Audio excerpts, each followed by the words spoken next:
Welcome to another episode of Dad Can We Talk? I'm your host, Anthony Ray, and this is episode 114 of Dad Can We Talk? And man, y'all, I am pushing it, man. I got a lot of interviews coming up. I done had one on Friday, and now today is Sunday, and I'm with another one, but I'm ready for it. I am up for it. I'm just trying to keep it pushing, man. You know, I got a lot that I'm trying to do within the next few months, so y'all be on the lookout. Y'all continue to stay tuned because I got some great interviews coming up for y'all, especially when it comes to this Gainesville community, man. I'm in talks with a few guys that's supposed to be coming on the podcast, so y'all stay tuned. I got some good ones coming up for y'all. Before we start on today, what I need from y'all is for y'all to go to the YouTube channel at Dad Can We Talk and subscribe. I promise y'all, man, that's the best and most effective way to help me right now. If you want to support me and help me, monetary stuff is always good. You know, always looking to upgrade my equipment. But if you really want to help me, just subscribe to the YouTube channel. That's the greatest way to help the podcast. Go to YouTube, type in Dad Can We Talk. Guarantee it's gonna pop up as soon as you put it in. Hit subscribe, boom, we in there. Y'all be on the lookout. I got an announcement that I'll be making sometime next month. I'm pretty excited about a few things that I have coming up later this year. I haven't spoken on a few things yet, but I got some pretty cool stuff coming up, man. Some opportunities, some doors have been opening, so you know I'm trying to stay focused. Like I always say, y'all continue to pray for me, man. There's a lot up against me. I just got a lot that I have going on, and I'm always appreciative for the prayers, for my mind, and for me to stay committed and to stay focused and to not lose my drive, because there's a lot of stuff that's up against me every day. So y'all continue to pray for your boy, man. I need the prayers of my people, man, to keep me strong and to continue to fight this good fight. And you know, in the same way, if y'all ever need me, y'all hit me up, and I'm on that with you, man. So that's all I ask from my followers and my supporters, man. Y'all do that for your boy, and that's everything for me, for real. But without further ado, you know, I'm sitting here with a guy today that it's been a long time coming for us. You know, he's been reaching out to me for a while, and I must say I admire his persistency, because he been persistent with it. He like, bro, listen, I'm trying to get on the podcast, man. You know, you playing games with me. And I ran into him back in May, and what was that? I was at the. I think we was at the dad's thing, the thing, yeah. The All Pro Dad event. Yeah, All Pro Dads, yeah, the Gators thing. At the Gator practice facility, and he came up behind me and said, man, what's up, man? What's going on? And, you know, we sat and we talked, and I'm like, man, you know what? I gotta carve out some space for bro on the podcast, because, you know, like I say, he's been persistent. And I believe, you know, all dads, we all got something to tell, man. We all got a story. And I am excited to hear his story today. You know, we ain't know each other before all this, and we just been, you know, building. And so I'm excited to bring him on the podcast and really hear his story and allow him to share his story with y'all. So y'all welcome to the Dad Can We Talk community. My man, Donald Miller. How you feeling, bro? I'm all right, bro. I'm pretty good. Yeah, I'm ready pretty to good. Get to it, yeah, bro. this joke here, I seen him, I say, I know who you are. I need to talk to you, yeah. Yeah, I said, yeah, because I had been looking at him, I said, man. And then when I seen him, I'm like, oh, yeah, okay, yeah. Yeah, I like it, bro. It's real smooth, bro. Give everybody an outlet and, you know, yeah, bro. For sure, man. Hey, we gonna jump right into it. You know, I know you know how I go, but we gonna start how we always start on Dad Can We Talk. First question is, I want you to talk about what your relationship is like with your dad. Well, my relationship with my daddy is it's weird because before I went to prison, I did like 17 and a half years. And, we had a relationship, but it was so strained because all the time we always spun apart from like him doing a little years in prison. And plus, the issue with my mom and dad, you know how that go. Not really getting to see him or whatnot. And and then by the time he did get the chance to come around, bro, I was already thinking like a fool. So it's like, I'm doing what I want to do, you know what I'm saying? Like, so I go to prison, but we always had a great relationship, man. And, but when I went to prison, he was able to come, man. My daddy came like, bro, and they sent me to Jackson, they sent me to Marion, you know what I'm saying? I was in the Panhandle, I came back down here, but so when I got back home, like to Marion, bro, my daddy came like, he always come on Sundays. He came like 3 Sundays out of the month, bro. When you be in the prison, bro, you very rarely see dads. You know what I'm saying? You very rarely see guys with their dads, you know what I'm saying? And so all guys used to always tell me, oh man, your daddy always come, you know what I'm saying? The officers knew him, you know what I'm saying? It was smooth. And I think one of my greatest memories of my dad, man, was I was a little kid, bro, and this is before he went to prison. I mean, I don't know if it was my birthday, I don't know what kind of event it was, but he bought me a gift. And the gift was, I'm thinking it's gonna be something, something to play with, or like a toy or something. Man, the Joker bought me a chemistry set. No. And when he bought me the chemistry set, I knew what it was, because I seen him on TV. I'm like, well, damn, my daddy think I'm smart. He think I can be somebody. Yeah. I'll never forget that. That was just so, and man, this was about 85, 86, bro. That was a long time ago, you know what I'm saying? So I just knew then that my daddy always believed in me, but through the lack of contact with my dad that like I should have had, I never really get to, really build that early on bond with my dad like that. So, yeah, so. What was it like coming up in that time, growing up in the 80s and stuff? I know it's, that's something that I do a lot of studying on that time period, just looking at all the different things on how the black community was affected a lot, in them 70s and 80s with the crack and all that stuff coming in, What was it like growing up in that time for you as a child? Well, growing up in the 80s, man, I'm from Williston, Florida, you know what I'm saying? I've been in Williston all my life. I moved over here after prison, but shout out to Williston. Yeah, 318, you know what it is, Red Devils. So, but growing up over it's country, bro, and so, my town's still divided by railroad tracks. It's, so growing up like that, bro, you was taught certain stuff early on. Real close family, like, you know what I'm saying? We always, back then, everybody had family reunions, bro. You seen them t-shirts with the trees on them everywhere, you know what I'm saying? Everybody was together. Yeah. So it was just, we had the music, but you still had a sense of moral in the black community. There's still a real lot of morals in the black community back then. When I grew up, like, bro, like it's just certain stuff you didn't do. Like I'm telling you, like, dude, when we were growing up, you can't even walk down the road with a doggone, like a Coca-Cola or a Pepsi. Oh, you a kid, man, you better not have that. That was like drinking a damn beer. So it's crazy, but yeah, bro, it was real. We still had our family, you know what I'm saying, structures then. We still had it. I think it's almost about out of there now, but we still had it back then, bro. We still had it back then. Like I said, it was just everything was family orientated. Stuff was a lot more safer then for us. People used to fight or whatnot, but for us, a gunshot, that was rare. But that ain't rare no more. For real. So man, it was just pretty cool. Growing up with I was raised with my 2 older cousins.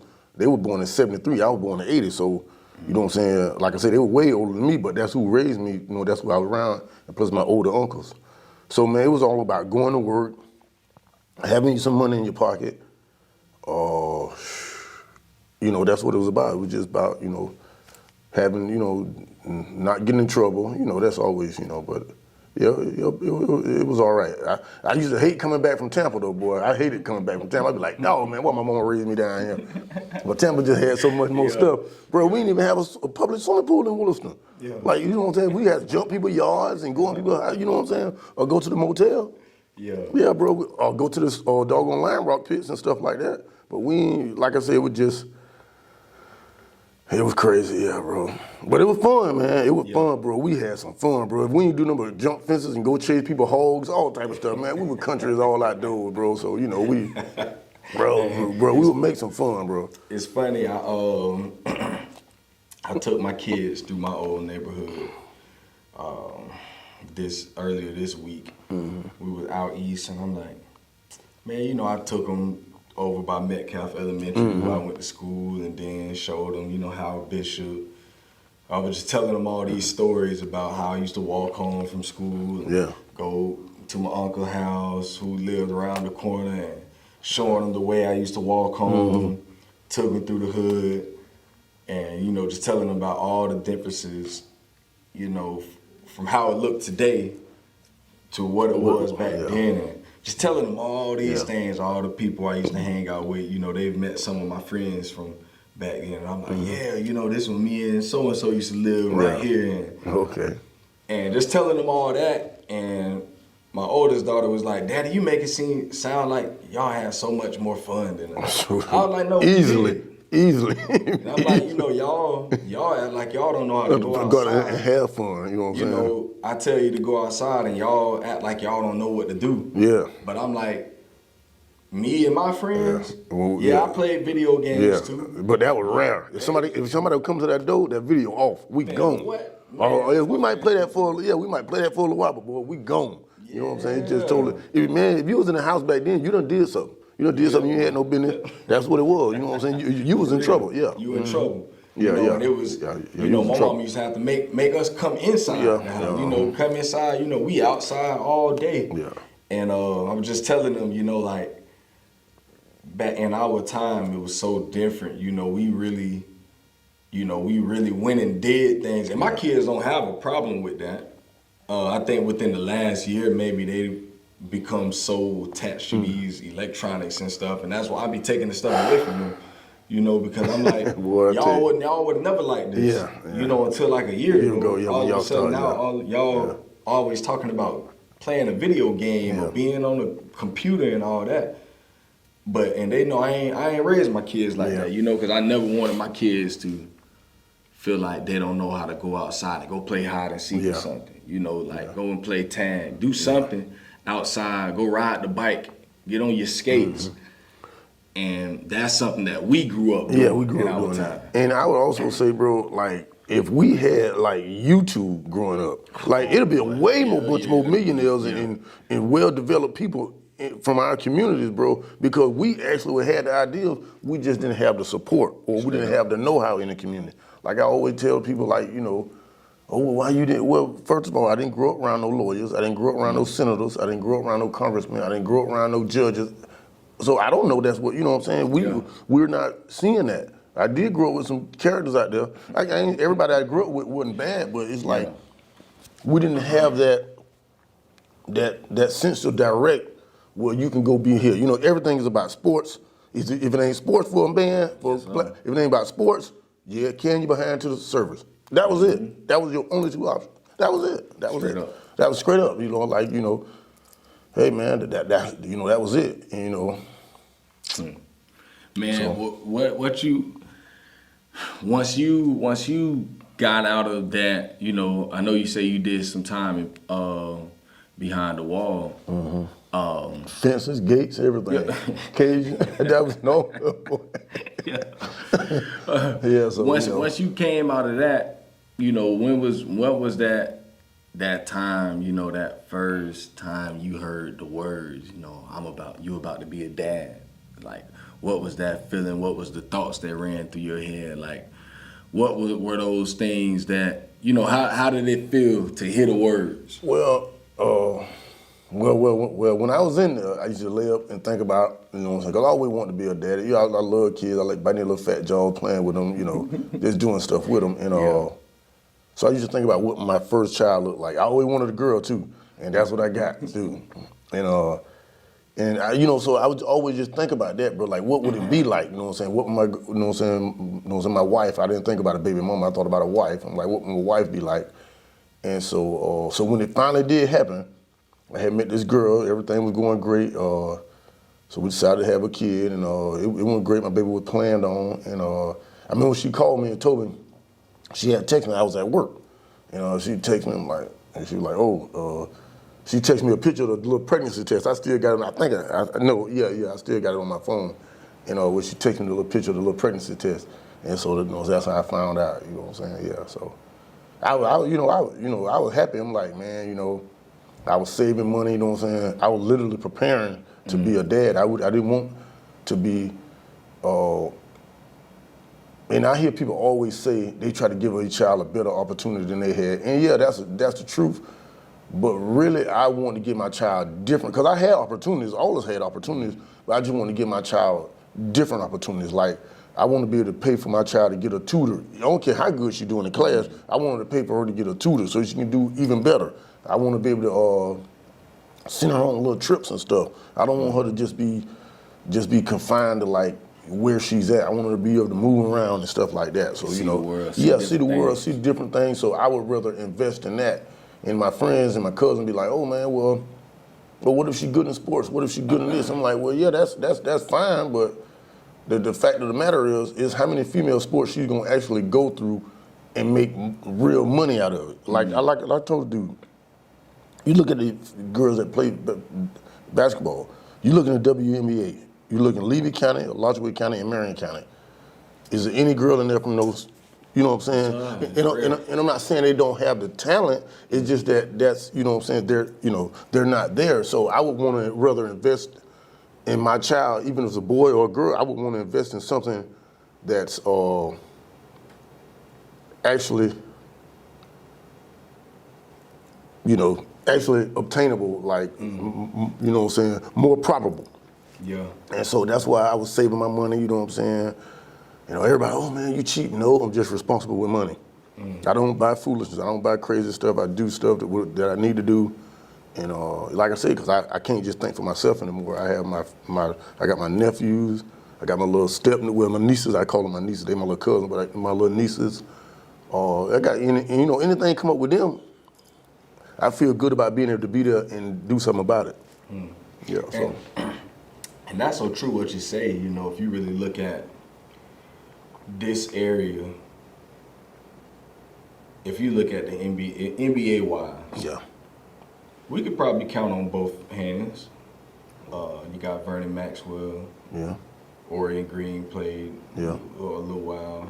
You got Trey, man, today. Yeah, but little homeboy, Darius Days.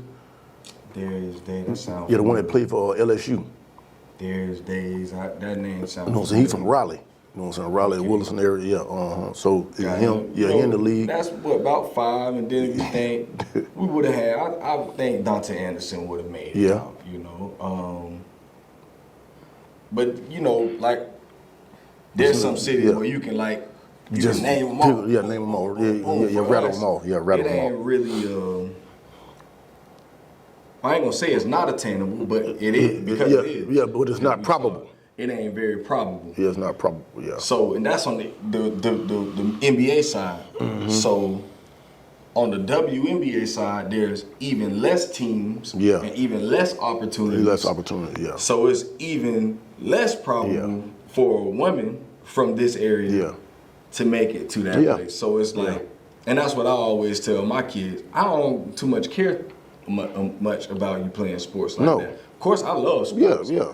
But that's leisure. Sports are leisure. Yeah. A lot of people don't understand, especially our people, they don't understand that. They try to get the child to save the damn community through. No, man, teach him how to read and write. He can be a lawyer. He can save. He don't say, listen, he can be a. Work for an NBA player. Yeah, then you can work for an NBA player. Man, what the dude name, man, that got all them people, he their agent, bro. But you never heard about this before. Like, man, what the dude, Sexton. Sexton, like all the coaches and stuff, he their agent. Like a bunch of coaches, a bunch of players, he was their agents. His name's something Sexton. So anyway, he's like, but you don't hear about going in all these black athletes. Why don't we, excuse me, you know what I'm saying, have like a doggone or man, what they call it? Basically like a facility where you go learn how to do this and be a sports agent. Like that's really attainable because there's so many athletes out there. You got a great chance of doing that. Great chance. You gotta all you gotta do is have some doggone people skills and don't treat people out their money. Yeah. That's all you got to do. Shoot, physical therapy. Yeah, stuff like that. And it's just so, you know, but like, man, so like right now I'm you know, like I say, I'm a single dad. I fought for custody of my daughter. And I didn't, when I say I fought for custody, I didn't fight to take my daughter away from the mother. That's not what I did. I fought to have my rights to my child. Like, I didn't want it to be where she could just up and leave and I got to find out when I'm gonna see my daughter again. Or I didn't want it to be where she letting her do a certain thing and I'm not really, you know, sold on that or something, or, you know what I'm saying? I wanted to have a say-so in my daughter's life. So that's what I did. I fought to get my rights to have a say-so in my child's upbringing. Talk about that process. Talk about the process that you went through to do that. Well, man, I'm telling you, men now, it's not real helpful to you. They don't, it's crazy. But, and I know you heard I just say I got full rights to my child, I got full custody. But originally what happened was, me and my old lady, we ended up splitting up. And she just stopped communicating, bro. She just, you know what I'm saying? So she hit me back up, you know what I'm saying? And then we started seeing each other again, because I always wanted to have a family. So I didn't want to just be done with her. She was pregnant with my child. And so she told me what the little stuff she was gonna need. She was about she was about 5 months pregnant. She would tell me all the little stuff she needed. Man, I went and spent like $2,000. I went and got the stuff, you know what I'm saying? Bro, that was the last day I heard that was the last day I heard from her for 14 months. Dang. So that means if she was 5 months pregnant then, my daughter was already born. Bro, I stayed in Oak Glade. She stayed right around the corner between Phoenix and Gainesville Place on that little back dirt road right there. You know where that house was? They don't tore it down now. But she stayed right there. Bro, she stayed there for 14 months and I didn't see my daughter. Right there, if she would call the police, tell the people I'm harassing her, tell the people I'm going by the house, I had to go by there. That's how I go to work. I'm not gonna go all the way around back on, you know what I'm saying, dog 121 that way about dog McDonald's and all that. I just cut around there by the cows and go out that way. You know, so yeah, bro, she was lying on me, bro. She even said I did stuff to the kids, bro. And she, you know, because she had 2 daughters as well. You know, I loved those little girls, still do, you know. But I called and I found me a lawyer because I had got into some more stuff too, some more legal trouble, criminal. And I'm like, man, I got to get a lawyer. Like it's because if I go back to jail, I'm facing a life sentence again. You know what I'm saying? So it ain't like I'm just going to do a weekend. They're going to give me probably about 10 and up, you know what I'm saying? Yeah. Because my case still open. They'll open it back to a life sentence. So yeah, man, I called a lawyer. I ended up getting her, and I'm gonna give her a shout out, man. She was great. Her name Katie Gleason. Oh man, she was great, bro. She did wonders, bro. She really helped me out, bro. Oh, she did do a great job. So I filed to get my rights.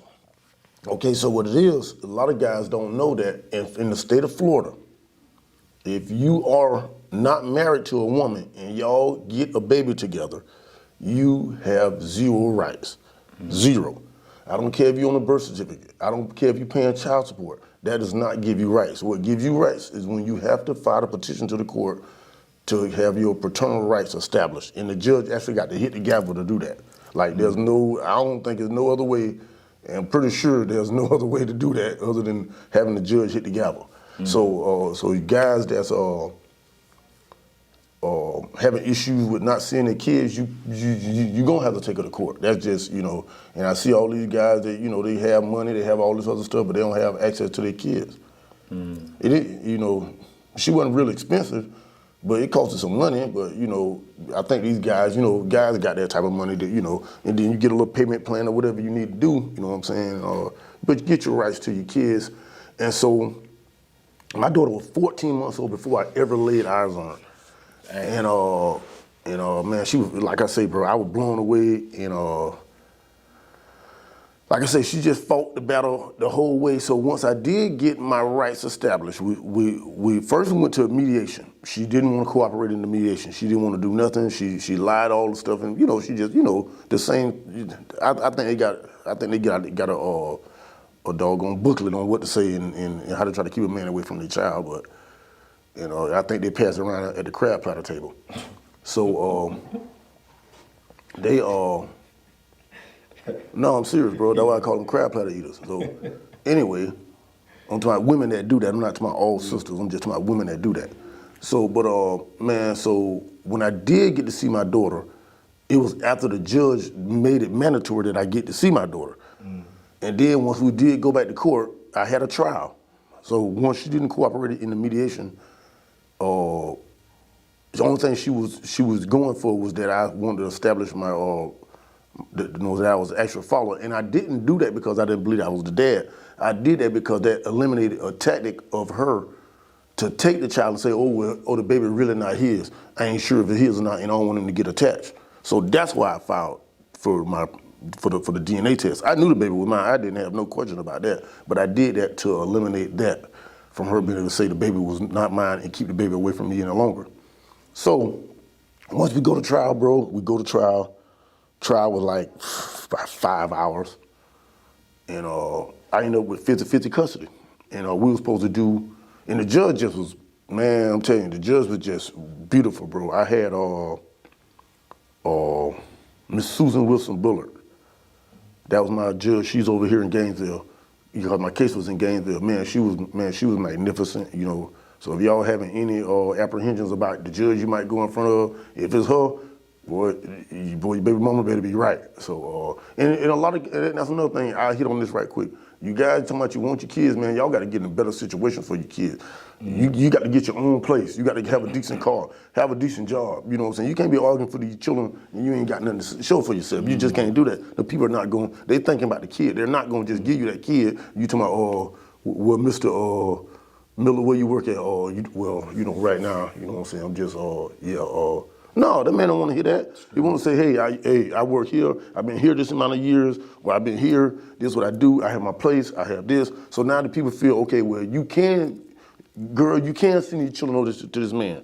He ain't staying with no chick or nothing like this. Or if you is staying with a chick or if you is married or something, try to get your own stuff so then you'll be able to get your rights to your kids, man. So anyway, after I had it's a lot of more stuff in between that too, bro, but I just ain't mentioning it because for the sake of time. But so once the judge established that I was the father, she ordered that we had 50-50 custody and that it was going to be on a parenting plan because they don't call it custody anymore, they call it time sharing. Yeah. Parent to get 2 weekends a month. And so after the judge did that, she ordered that that's another thing, she ordered that I first start seeing the baby. She wouldn't give me, I initiated to the judge. I'm like, ma'am, I've never seen this baby. I can't just get this baby and just go with this baby. I would think about my child. I wouldn't think about how I feel. I would think about my child. This would not be comfortable for my child. She didn't know me, bro. She was 14 months old. She didn't know me. So I was like, well, Your Honor, I think it'd be best if I, get her and, start getting her, start seeing her, you know what I'm saying? You know what I'm saying? So she created a little way I could start seeing the baby, go to the library, to go to a park and stuff like that. And all that worked good. But I was so petrified of my baby mama, not scared for physical harm from her to me. It was about she would lie. And they know those lies are very damaging, bro. Man, the girl said I did stuff to her sexually to her daughters and she actually had her daughters examining, bro, knowing the whole time she was lying. To me personally, I think they should have locked her behind up. Me personally, because you done turned into the doggone molester or whatever. Because you had no reason to do that, bro. That's sick. So anyway, bro. So I started getting my little visits, and she was bucking on me with my visits, bro. She was like, you know what I'm saying? I'm talking, and it was court order.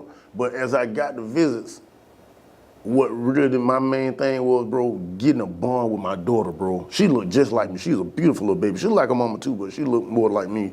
And she was just a beautiful little baby, funny little baby, love to laugh, love to play.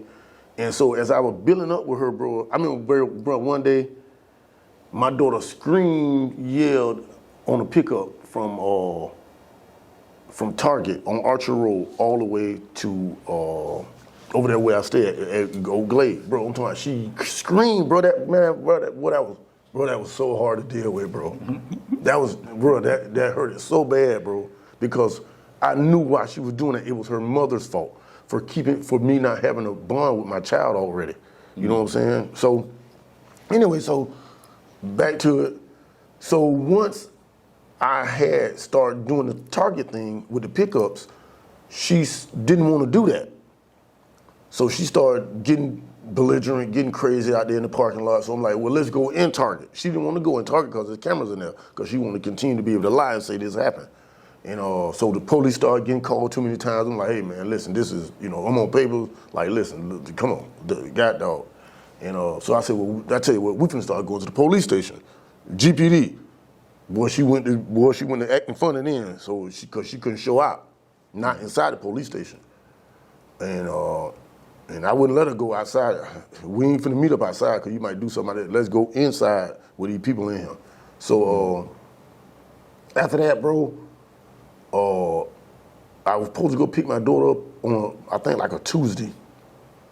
And man, I went to Messenger on a little parenting app. She didn't respond. I'm like, well, hey, I'm supposed to get the baby. Where you at? Blah, blah, blah. No response. Bro, she had left the state. She had left the state. She left the state. It was June the 2nd last year. So I just posted something on my Facebook about my first year with my daughter with full custody, because June the 2nd, she left. So I called my lawyer. They filed an emergency pickup order. An emergency pickup order means they don't care where you at with the baby, who got the baby, they're gonna get the baby and take the baby and bring the baby to me. But they could never find her, bro. It took me 2 weeks to get an officer because I was only the dad, they said. And she was with her mom, she was safe, they said, but I didn't feel she was safe because I knew if she did that, she's capable of more stuff. Anybody who does that, they're capable of more stuff. And now we've been seeing it out now, man, how these girls just doing this stuff to these kids, bro. It's horrible. So I was, at the whole time, I was so afraid that she was gonna do something. I I didn't know she was gonna have the mentality of, oh, well, I can't have them, nobody will. I didn't know that. And just seeing it, then all this stuff popping up on the news about how these mothers doing this stuff with the kids and stuff. I'm like, oh my God. Like, man, I hope this girl ain't did nothing to my baby, man. I ain't never even get to really, you know what I'm saying, build a bond. Like, man, I just was so hurt to know that it was possible that I could lose my daughter when never even having her. And so I finally got a deputy or doggone detective to start looking into it, bro. Like I say, man, they would give me to run around like hell. I even went to the police station. The lady told me, oh, sir, what's wrong? I said, ma'am, I told her about my case. I took the paperwork and showed her my paperwork that I supposed to, that I have rights to my child. And then I also took the paperwork from the hearing about, when she ran off with the baby. So they were like, oh, well, sir, you need to calm down. I said, hold on, ma'am. Don't you ever tell me to calm down about my child. If I was a doggone white woman, you would have gave me a cup of coffee and a blanket. Don't tell me that. This is my child. And she was like, oh, so another lady came out and helped me. And so that's how I ended up meeting the other guy that started being the lead detective in my case. So basically, she had flew out to Texas, bro. Well, not flew out, but she had drove out there with my daughter and her other two daughters. And so now, bro, I'm like in panic mode because I don't know what she's doing out here. I don't know where she's at. I don't know what she's capable of. At this time, I don't. So the detective finally hit me up after a few weeks and was like, listen, man, we know where she's at, but we can't pick her up because they actually have laws designed for women to run.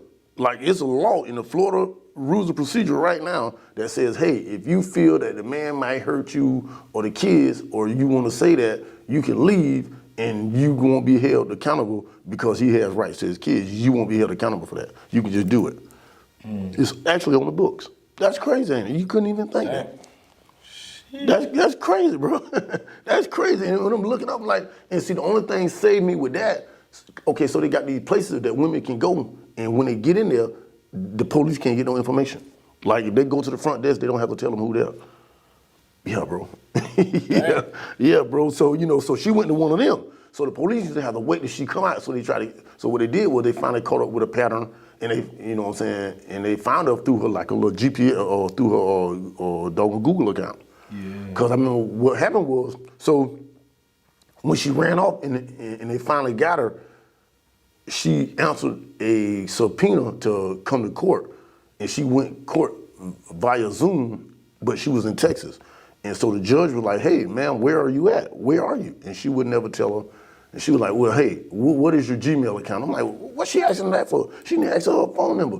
But I don't know, because, you know, I don't know about no doggone cell phone like that. She was going to get that location through that Gmail. And that's how they found my daughter. So, so once they found her, they notified me, and I had like a matter of like 48 hours to get out there to Texas. Now, what if I'd have been broke, bro? What if I ain't have nothing? What if I couldn't just pay for a plane ticket and flew out there? You know what I'm saying? You know, what if I would have did that? You know, what if I wouldn't have had that to do, or, you know, been able to do that? So they told me either you come out here within 48 hours or your daughter's going to the foster care in Texas. Now keep in mind, they don't have no family member in Texas. She don't know nobody in Texas. Nothing's out here. She went out there to that women's shelter. So my daughter's gonna go to foster care in Texas. Her daughter's going to foster care in Texas. Come on, foster care for girls? Come on, bro. Why would you put them kids in that? So that's when I really lost it, bro. I'm like, man, this girl don't care nothing about this baby. If she rather leave these kids with, because they wanted the family to come get them, she wouldn't allow the family to come get them. It's just that I had rights to my child, so I was able to fly out there and get my child. So I flew out to Texas, bro, and got my child before that 48-hour period, and I came back and brought my baby home, bro. My baby, she was 16 months old, bro. At that time, she was 16 pounds. Shoot. Yeah, bro. So, yeah. Like, nah, that's real, though. Yeah, bro. So, unbelievable, bro. You know, I'm dealing with stuff now. Like, you know, people still feel that her mother should have her. Like, they feel like, oh, you know, she's supposed to have her mom. She deserves her mom. I'm like, okay, her mama right here in Gainesville. She ain't seen her or called her in a year. She's right here. I went and got the girl out of jail. When they took her to jail, bro, I went and got her out. I never thought I'd be sitting in the state attorney's office. Me in the state attorney's office? Hell no. But I couldn't think about me. I had to think about my daughter. And at that time, my daughter had never even spent a night with me. So I needed, and seeing how my baby would respond, I needed to get some comfortability to my child. And that was getting her mother out of jail. So I went down to the state attorney's office, bro. I'm like, hey, ma'am, I had sought with Miss Pamela Gordon. I think she was one of the lead states, which, you know what I'm saying, she one of the top ones out there. So I'm like, hey, ma'am, when you plan on letting my baby mama out? She was like, oh, well, it's probably gonna be after the holidays she'll go to court. Keep in mind, bro, this was July. I say, holidays? Ain't no holiday coming. I say, man, what holiday you thinking about? She was like, you know, after, you know, Thanksgiving or something. I'm like, oh, no, man, no. I need my daughter mama out so my daughter can have her some doggone familiarity now. I'd say, no, that's, you know what I'm saying, no, that's not, you know, no. Like, it's up to me, because I know how the law works. I'm the victim, so you can't tell me what I want to do to somebody who did something to me. I'm the victim. So I was like, ma'am, if you could have a sooner court date. So we came up with, so she came up with her a plea agreement. I was like, yeah, okay, I'm fine with that. So they ended up giving her, you know what I'm saying, some probation and stuff, you know what I'm saying? Because what she did was, when a parent takes a child, when there's a existing court order that's interfering with the custody of a minor, okay, and I think that's like a first-degree misdemeanor. But what she did was, when she went out of state, that if you commit an offense in the state of Florida and you go out of state and you still doing the same thing, that gives you a federal offense. So now it's kidnapping. So she had that to worry about too. But, you know, I wasn't really trying to press the issue on the ball about the kidnapping and all that, which that's what she did. But so anyway, so they end up giving her a court date, bro. They end up letting her out, bro, and she still ain't called. She ain't tried to see the baby yet. So, Dang. So, you know, so all this mothers, you know, oh, she the mama, she ain't acting like it, so what you want me to do? What you want me to do? She ain't acting like it, so. And see, I see a lot of stuff about moms and how a dad can leave and a dad can do all of these things, but a mom will always sacrifice and a mom will always love. And I hear all that stuff. But if that was the case, they wouldn't have the drop box for these little babies and stuff at the shelters and stuff like that. And they wouldn't have found these little babies in little ditches or in the dumpsters, or like the lady down there in Polk County left the baby. It was like 50-something degrees. She left the baby out in the ditch. Mm-hmm. You know what I'm saying? So if that was the case, they just like to talk. They just be talking, man. The women can do exactly what they want to do too. They just, thank God we have a lot of good mothers that stick with their kids, through the lack of some fathers being participating or whatever, so thank God for those women that do. With the podcast, I always talk about changing the narrative. Mm-hmm. And for me, I look at everything you just said, and it literally flips the narrative on its head. Because the narrative is always, a mom will always be there. A mom would do this. And, when I see that type of stuff, I'm always, most of the time I don't comment on none of that stuff, because I don't be wanting to argue with people. Yeah. But I'm like, man, the same way my wife love my children, I do love too. them just as much. I do too. This is the only way I can live on is through them. So why would y'all think I don't? Well, actually, I do know where it come from, bro. Like I said, when I was in prison, I started learning how to do legal research. So when I started dealing with this issue, I learned where this custody issue just started with like the last 100 years. It was before. It was a father's. The child was 100% the father's. Yeah, and this lady by the name of Catherine Barton, in the late 1800s, started where women started getting the kids instead of the men. Because like in the countries other than America, when you have a child, that child is your heir. It's still that way in here, but it's not perceived that way here. But in other countries, that child is your heir. So when you have a son and a daughter, the daughter would be the prince, and the son would be, the son would be the prince, and the daughter would be the princess. So their positions come from the father. And it's just in America, you know what I'm saying? Like, yeah, so that's when I did research all about it, man. I started researching, listening to YouTube stuff about doggone parental alienation. That's what it's called when the parents keep the other parent away. And let's just be honest, it's more than likely the mother keeping the kid away from the dad. And, that's just really it. That's what the numbers show. And that's realistic. And dads really don't have position to keep a kid away from the mom because the mom already had a baby in the first place.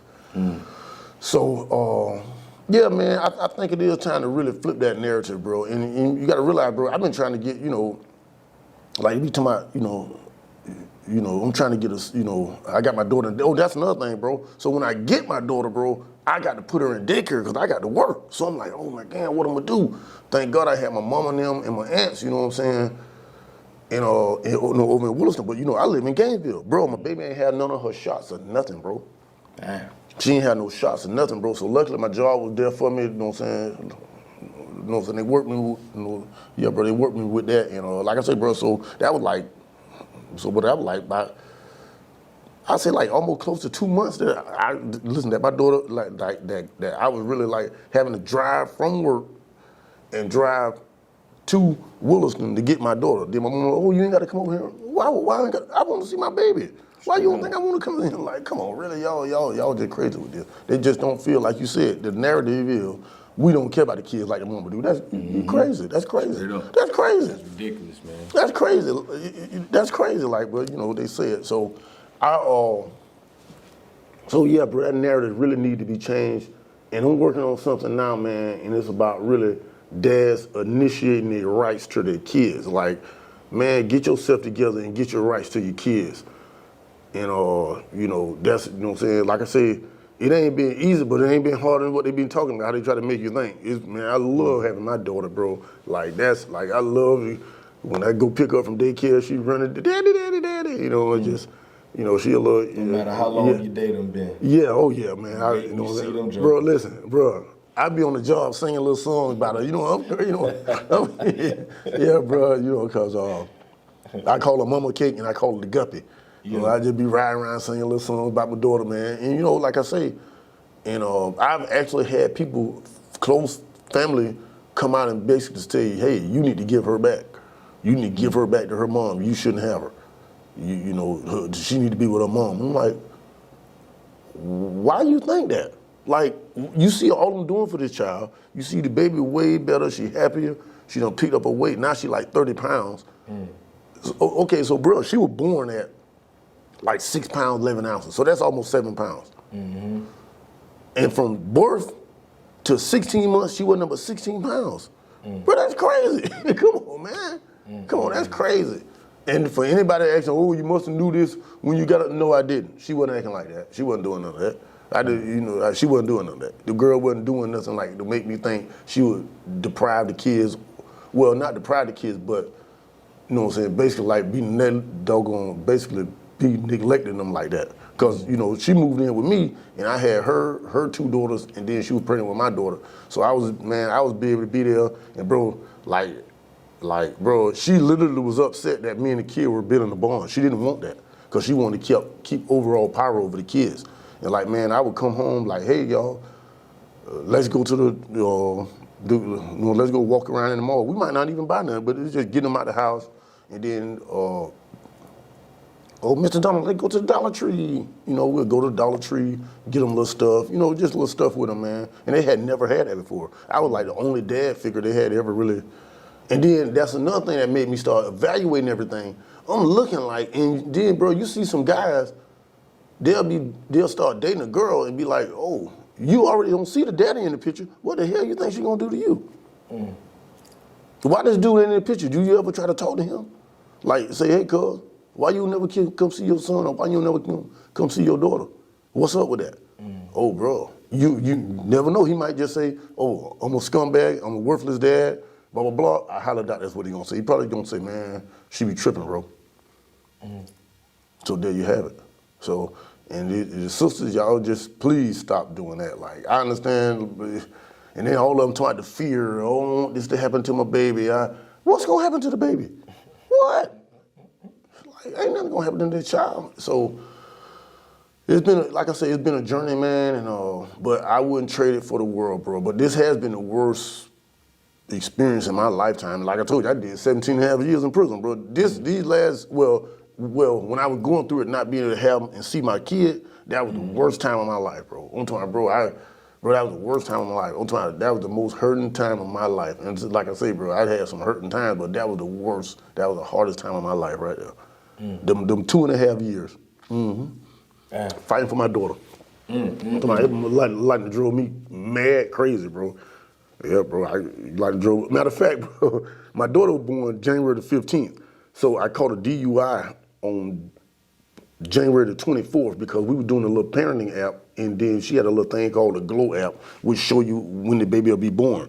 So you gotta keep in mind, I didn't know anything more because she wasn't adding nothing to the app. So the baby was supposed to be born between January the 17th and January the 24th. So on the 24th, dude, I was just drinking. I was about to lose my mind, bro. I was about to literally lose my mind. And I consider myself having a strong mind. You know, I really do. It's like you said, because you're the second person I heard say that. Like when I got sentenced to prison, well, before I got sentenced, I said, well, God, I'm gonna just ask you one thing, that you keep my mind. Because I didn't know how much time I was gonna get. But that's what I asked him, God, keep my mind. And he did that for me, and I really thank him for that. He really kept my mind, kept me with a mind. So a lot of people don't know that's really all you need to pray for a lot of times. You're gonna go through what you're gonna go through, but if you keep your mind, you will be able to come out of and function. Believe that. Yeah, bro. So, you know, that was real what you said, bro. And that's what I didn't know. Matter of fact, we were just talking about this the other night in the barbershop. They were like, oh man. So when they gave you the time, I'm like, I had been saying that whole week up to going to court, like, man, as long as this judge don't say 240, well, 200 and nothing, as long as he don't say 200 and, man, I be damn, this joke come right out, 240 months, what? Followed by 120 months, I'm like, 30 years. Damn. Yeah, bro, so, but yeah, man, like I say, so I'm working on this thing I'm trying to get something going on with this, initiating these brothers, and this for white people, black people, Asian people, Hispanic people, anybody. If you're trying to fight and get your actual rights to your child, not what they're allowing you to get, but your actual rights, if you're trying to do that, bro, you can hit me up on Facebook or whatever, and I get all the information I can help you with, so you can get your rights, bro. Dudes call me every day almost, bro, about their kids or about their baby mamas and stuff like that. And I'm like, bro, you gotta realize a lot of guys be trying to stay with their baby mama because of the kids. And a lot of guys let the baby mama do what she want to do because they don't want to lose the little bit of access they are getting to the kids. Man, if you worry about child support, man, get your rights and get your rights established. You ain't gonna have to worry about child support like that. Yeah, now don't wait till the baby's 8, 9, 10, 12 years old. Talking about, oh, I don't want to pay child support. I'm trying to get off child support. Oh no, they're not gonna let you circle them like that. You gonna pay that child support. That no, have a little niece don't say child support. You gonna pay that child support. Yeah, boy. So you know what I'm saying, but yeah. So start early, man. You know, some guys already done had their kids, and their kids older with or you know what I'm saying. I mean, or whatnot. But it's guys that you know, fresh and new fathers, you know what I'm saying, and soon to be father. Like I say, bro, if you ain't married, you ain't got no rights to your kid. Bottom line, you can argue. Hey, Liz, my best friend Otto say, argue with your mama. You know what I'm saying? You ain't got no right to the kid, baby, bro. If you ain't married, you ain't got no rights to that kid in the state of Florida. Pretty much a lot of most states too, but I'm just talking about the state of Florida. So, Right. Man, you ever heard of the chick Love Dorsey? I heard it. Bro, Love Dorsey, one of the best out there. You got Crimson Cure. They killed my uncle. They killed Kevin Samuels. They killed him. You know what I'm saying? But the best two, Love Dorsey, matter of fact, Love Dorsey did one on it the other day, bro, where she was talking like, listen, y'all be trying to hold these mamas up in some type of great esteem. If it wasn't for assistance for the majority of them, they'll be just like the daddies they complaining about. But they can, cause, bro, I done went down there and tried to get ELC. I done went down there and tried to get all this stuff. Man, they won't give it to me. First, they won't, bro, I was in there with black women. They helped the 2 white ladies out, and they told me I don't qualify. They asked me 1,000 questions. They ain't asked them women nothing. They just filled the papers out for them. They asked me 1,000 questions. Then they got my thing. Oh yeah, you make too much. So. Sheesh. Man, yeah, it's real out here, man. And that's why, I've known so many guys over the years, just before I started this and all that, and I would have conversations with guys and, and I'm like, damn, bro, really going through some real stuff, that stuff that I ain't got to deal with. And I'm like, but nobody talk about this. Yeah. And so that's why I do what I do, because I want to give guys the opportunity to speak about this, because I'm like, ain't nobody gonna talk about what bro going through over here? Bro, it's like, and so many guys are shunned for expressing themselves or expressing how they feel about a certain situation, especially when it comes to their kids or their family. You know what I'm saying? Guys are just supposed to shut up and, that's just what it is. Yeah, you ain't supposed to be crying about that. Yeah, it's like you gotta, it hurts and it does impact you. And, like I say, you got all these new movies. Like, if it's anything I could have ever went back and did, it ain't saying I can't do it now, but I am older. But if I could have had it all over to do again, bro, I would become a movie director. Knowing what I know now, because movies are so important. Music isn't so important because it's so influential to minds. You can say, oh, the kids don't listen to this, or they know it ain't real. You can say that foolishness if you want. That stuff is real, and them kids are listening, and adults are listening. Just like when you listening to R&B music, what you thinking about? Believe that. You're going to lay up. Okay, so why wouldn't you think they listening to rap or they listening to country? And that's another thing, bro. You listen to the music, bro. I listen to all different types of music, except that definitely, I ain't really into that. But I listen to country music, bro. They ain't got to go shoot 5 people before they take the girl on the date. Well, you listen now, they got to shoot 5 people, cuss 2 dudes out, got to buy 3 cars before they get there. They got to do all this stuff.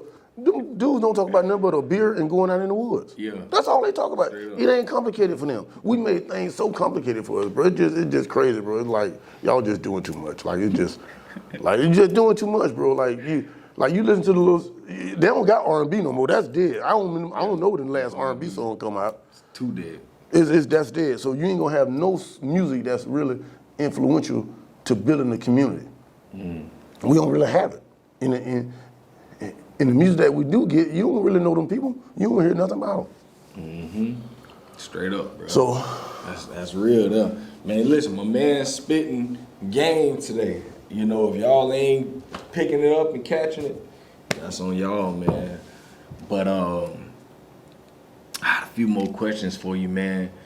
I want you to talk about what's it been like in the last, you say you had her for about a year now.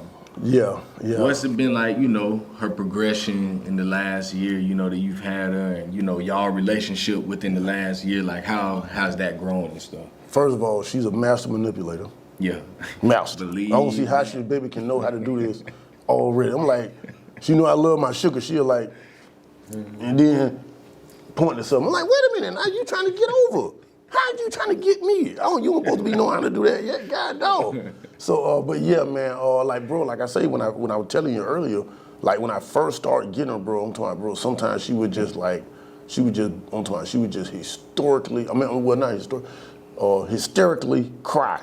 Yeah. Just like shouting. She got a very large voice. She got a very great voice. And she would just be so, matter of fact, bro, another thing, this is one of the breaking points for her mom. Bro, when I went to pick her up one time, bro, and I went to drop her off and take her back to her mom, this one we had started, we were bonding, we were bonding. Man, I put her down, that little scoundrel ran to her mama, and then her mama picked her up, and then she trying to get back down and run to me. Oh, that was the scroll right there. Oh no, you trying to go back to your daddy? Oh, bro, she was livid about that. She was mad about that, boy. She was mad. But yeah, so like I said, when I first got it was all about building a bond with her, holding her, talking to her, listening to her, playing with her. I wasn't trying to be too, how would you say it? I wasn't trying to be too parenty too much. I was just trying to build a bond with my child. I just wanted the child to get familiar with me. And then I had my girlfriend at the time, and she was instrumental in helping me with this baby, man. Like I said, and she was instrumental with keeping my sanity too, bro, because it was, like I said, it was extremely trying for me. And so, like I said, she progressed, you know what I'm saying? Next thing you know, she's talking, she can talk real good. She's 2-something now. Her birthday in January. Bro, she can count to 30. She know her ABC. She can count down from 10. She can talk pretty decent. I'm just trying to still get this baby to work on. I can't potty train her. I'm trying to get her potty trained, bro, and I'm trying to get her, my only two things with my daughter now, bro, I'm trying to get her potty trained, and I'm trying to get her to come when I call her. Like, don't continue doing what you're doing. I understand she's 2, but it's like, she's smart, so I know she know, and like I say, keep in mind, she got 26 chromosomes, so she got 23 from me, 23 from her mama. So, I'm gonna blame the bad ones on somebody else, not me. So, you know how we are, but she progressing real good, bro. And like I say, bro, she had never been around kids like that, because her mom was like real, she kept her, you know what I'm saying? She had only been around her sisters. And bro, I just imagine, she hasn't seen her sisters no more. Bro, this is crazy, this is maddening. This is maddening, and she hasn't seen her sisters again, because they got stuck out there in foster care. So they end up, after whatever happened with them, they came back to Florida to some guy. He ain't tried to get in contact with me, and I don't know how to get in contact with him. But he know how to get in contact with me, let's just say that, and I ain't heard nothing from him. And I'm very upset about that. I'm very upset about that, because this ain't got nothing to do with me or you. You need to make sure them kids can see their sister, bro. And like, if I had access to him and I knew where he was at, I'd have went and seen him. I'd have, hey, cuz, check this out. Hey, my name, this these girls' daddy. I mean, baby sister, bro. I ain't got no beef with you, man, but I don't know how to get in touch with the brother, man. And I know those girls want to see they sister, bro, because, you know what I'm saying, she really all they knew. And so, like I said, that's just another aspect of it, bro. That's just, that bothers me every day. Because my daughter can share a lot of the same characteristics and familiarity as her sister that's right over her. Like there's a lot of her mannerism is just like her sister. You know what I'm saying? So that's right above her. So when she does stuff, I'm like, boy, you remind me, because I call her little sister Termination. I say, boy, you remind me of Termination. You know what I'm saying? So yeah, and but yeah, man, it's a lot of dynamics to it, bro. Yeah, man, that's good to hear.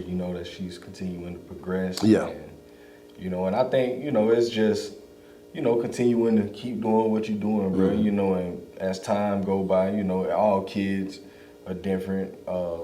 I think my youngest baby, man, she was probably training easy, bro. Just like that, you know. And I think because she had them two older ones, yeah. siblings, yeah, seeing them already. and she just like she caught on. Yeah. But I think with my son, was it my son?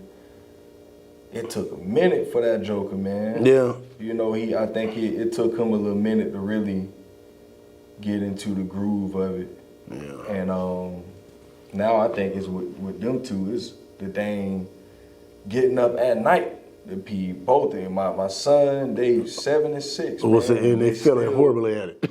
You know, they still bucking. You know, they wake up in the morning and I'm like, God, dog. But you know, I'm still working. I'm understanding with them because that was something I dealt with. Yeah, okay. You know, probably up until I was like in the 5th grade. Yeah. You know, and it was, my mom used to get mad and I used to be mad with myself because it was like, how I can't get it right. Bro, I'm trying, you know, and my mom would be fussing at me. I'm like, Mom, I tried to. Oh yeah, so you're a little period mirror too, huh?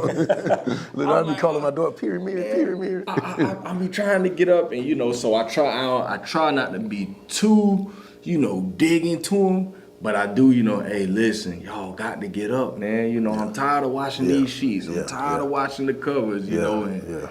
But you know, I know all kids are different. I don't want to say, well, you know, your sister did it. Yeah, everybody you know, different. Everybody different. Everybody you know, different. so I, you know, my encouragement to you is keep doing what you're doing, man. Love that baby and continue to, you know, just throw little things out there. And them kids are smart, bro. I don't care what nobody says. Smart, like, you know, kids don't understand. No, kids understand a lot, bro. And I think we shortchange them a lot of times, you know, and saying, oh, they young, they don't really understand. Nah, them kids can get it, bro. Yeah, they can get it. So we just got to stay on top of them. And as the more and more we teach them, they'll start to catch it. Like I say, I 100% agree with that, bro. I think because we all, so many people quick to say, just like they said about the old generation here, the old they this, old they that. Now we saying about the kids, now old these children, guess what? They had parents. That's the parents' fault. Like a lot of people try to relive through their parents, through their children. Yes, sir. You know what I'm saying? Your child is not you. Your child just came from you. They have their own idea. They have their own mind format. They have their own everything. You need to let them kids. Now if they just going doing stuff and they, you know, just, you know, come on. Like me, I'm 5'6". Why would I think I'm gonna dunk 50 basketball? That's probably not gonna happen. You know what I'm saying? And I'm talking about, Daddy, I'm a dunk, son. Or you need to get back in the, you know, whatever you were doing, but you need to leave that basketball goal alone. You know what I'm saying? Just come on, let's be realistic with our kids. Let's let our kids do what's good for them. That's gonna benefit them in the long run. But stay realistic with them. Don't limit them. But don't, and I don't know a word for this, but don't try to make them think they can do something they ain't got no business doing. You know, like it is a reason why we are, you know, we are limited. We are human. We only can do but so much.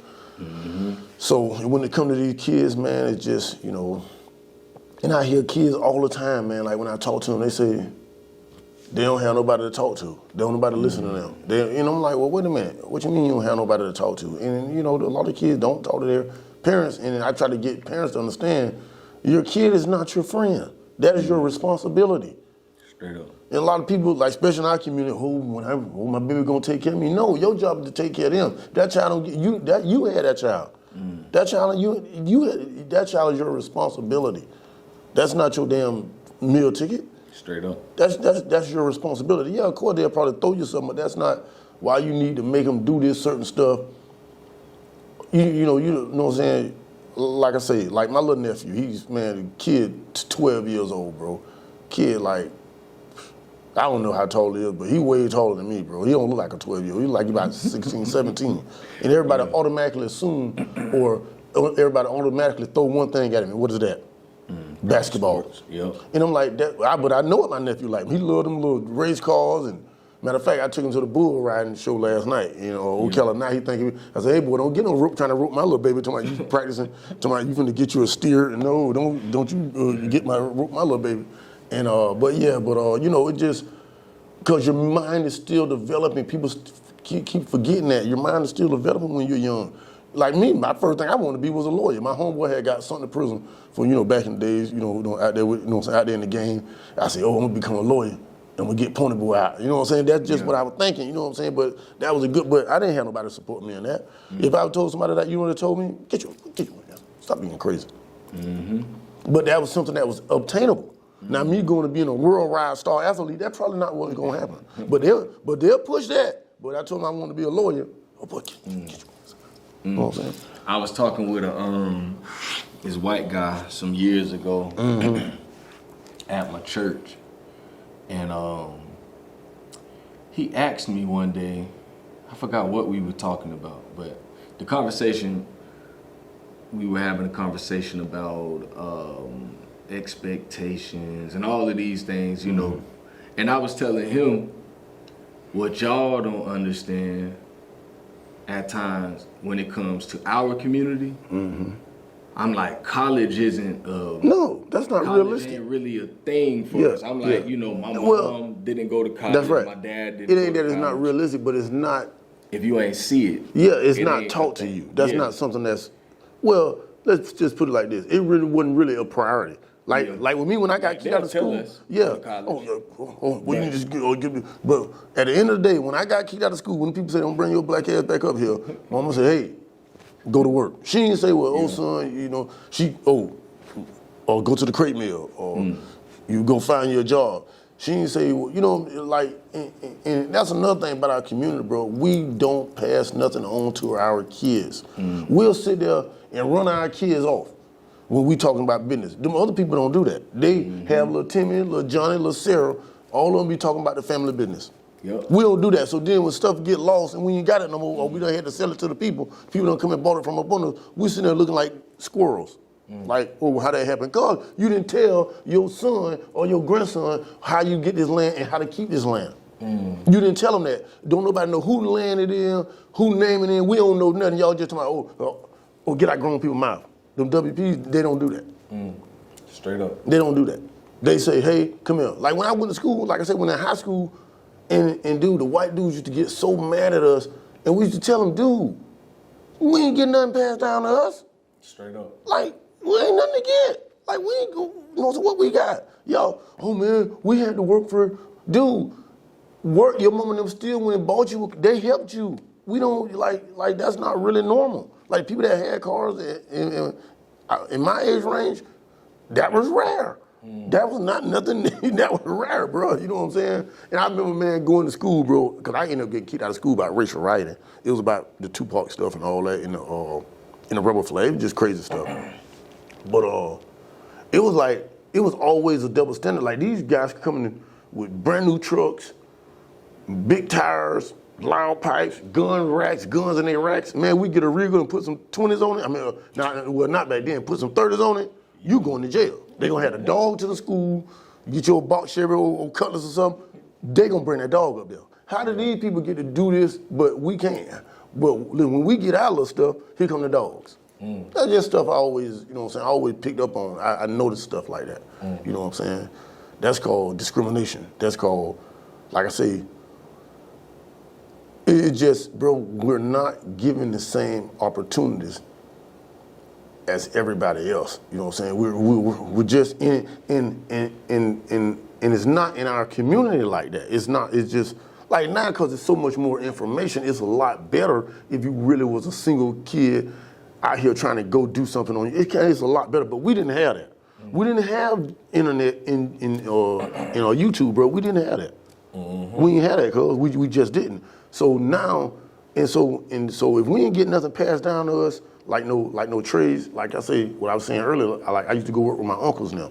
That was like in the watermelons, clearing land, stuff like that. But you know, that's what it was. And but you know, them, man, like I say, bro, we just didn't pass the information. We dropping the baton, our parents dropped the baton, their parents dropped the baton, it's been a whole lot of baton dropping.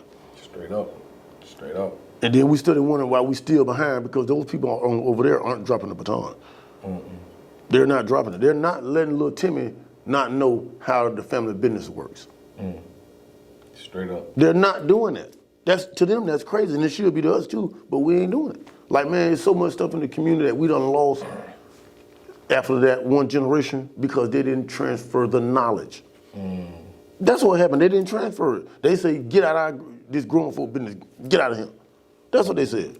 They said, well, sit on down and shut them out and shut up and listen to us so we can tell you how to make sure this stuff keep going after we gone. Because we going to leave him. They didn't do that. Straight up, bro.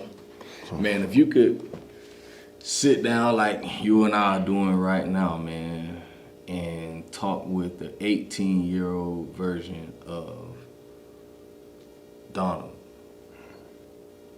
what would you say to him? If you could give him one piece of advice, just one thing, knowing everything that you know right now, what would you say to him?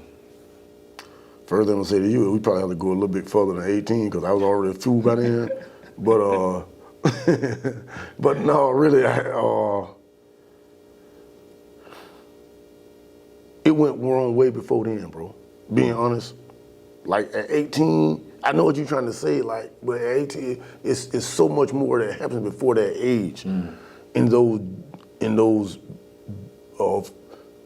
foundational build-up years before 18. Because 18, boy, it's a lot of stuff can happen to you. You might not be able to buy no cigarette, but they can give you 40. You see what I'm saying? So, listen, they can give you 35, 40 years of life sentence, but you can't buy no cigarettes or play no lottery ticket. So I would say, but if I had to tell my younger self something, I would tell my younger self, I'll never forget, bro, I was finna run away one time and I was gonna go to the boys' youth ranch or whatever that thing called. Yeah. Because I just wanted to give myself the opportunity to do what I wanted to do, what I wanted, what I believed in myself that I could do. I just wanted to give myself an actual opportunity. So if I had to tell myself something then, it would be just, man, just go do you. That's what they say now. They should have had that phrase back then. They got it now, but they do, but we should have had that phrase. Just do you. That's what I really do wish I would have had that just do you mentality. Because I'd have found a way I'd have found a way. I'd try to find a way to get it where I can do what I wanted to do, bro. And I want to do some great stuff. Like I say, bro, I wanted to be a lawyer. My first thing I ever wanted to be was a doctor, because I told you my daddy gave me that chemistry set. I knew I wasn't dumb, but the lack of support. That's critical in our community, bro. The lack of support of these kids. You see kids, the guys don't talk to them. They don't talk to them about nothing. You don't know what this kid thinking about. He could be thinking about, how could I become this or how could I become this? He ain't got nobody to tell that to, because everybody out there, and he don't see it. You can see it on TV, but he don't see nobody that's doing it. And that's another thing, bro. We don't have I won't say we don't have none, but we need to feel better about opening up. If we are successful or if we are doing something that's beneficial, we need to be reaching out to these kids or reaching out to people to, get into this, whatever arena you in. Like, I asked my cousin, I got a cousin, he in Williston, and he built those, like those metal frame buildings, like big, you know what I'm saying, like 10 garages or whatever you want to call them. And I'm like, bro, where did you learn that from? What made you want to, you know what I'm saying? Because he had to learn it from somewhere, and he was the first guy doing it around my area. And so if you know something, try to pass on the knowledge, bro. That's one of the things I could tell everybody, just pass that knowledge on to somebody. Yes, sir. Yeah. Yes, sir. Yes, sir. Well, man, I think we've hit on a lot of stuff today, man. We'll end it there, man. And bro, you taught me some stuff today, and I always come into an interview. I want to learn something. I want to be able to take something away from it, that'll help me going forward as a dad, because I know a lot of people look at me and they think, oh, bro got it together and, he won Father of the Year and all this stuff. And I'm like, man, to me, that stuff don't mean a damn thing. Yeah, I got to see the I want to see it in my kids. That's what matters. So I don't care about the accolades. Trying to learn and continue to keep it moving because, I know I got a lot of work to do as a dad Me too, and as bro. a husband. And You know, this podcast for everybody else, but it is for me. Yeah. I'm learning, you know, and just trying to get better every day. You know, just I need it.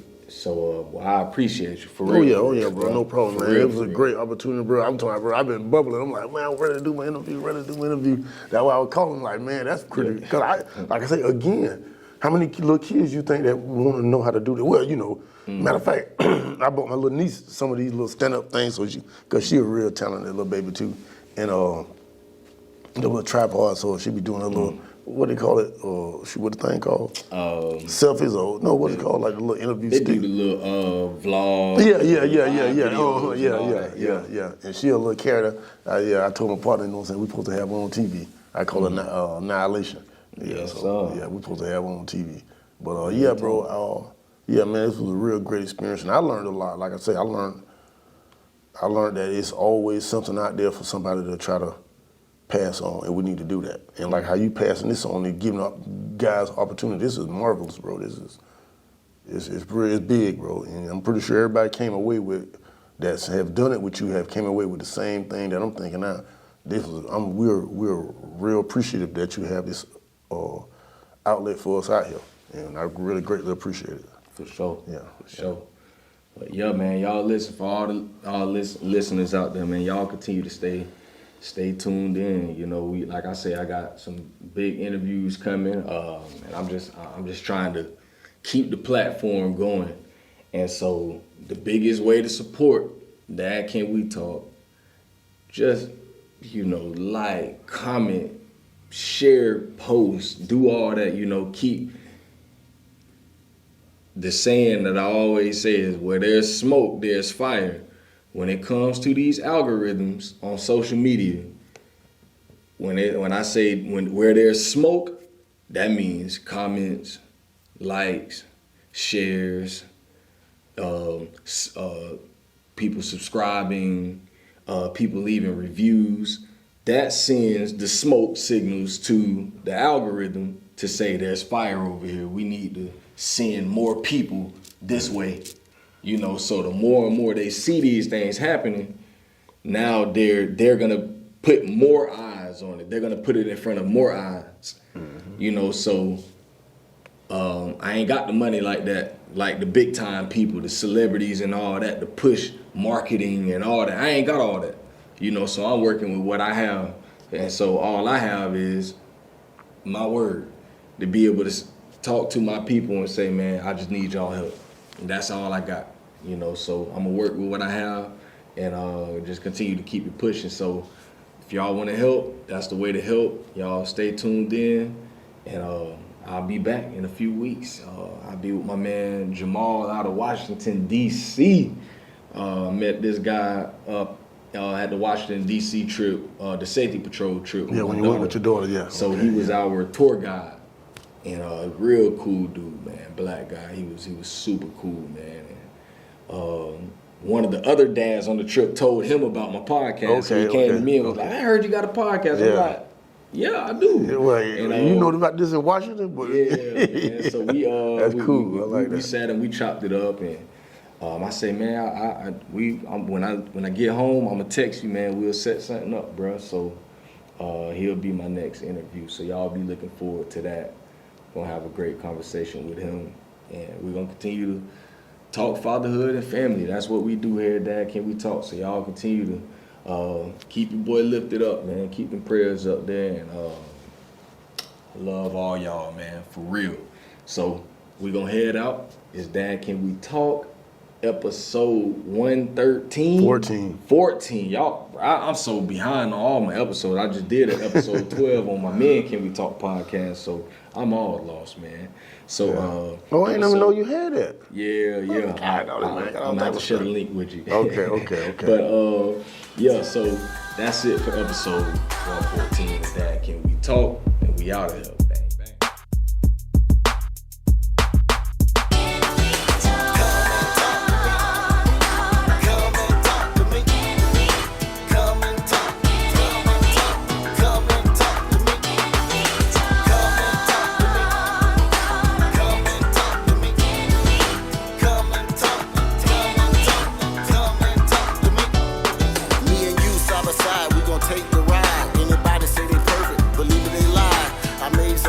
six.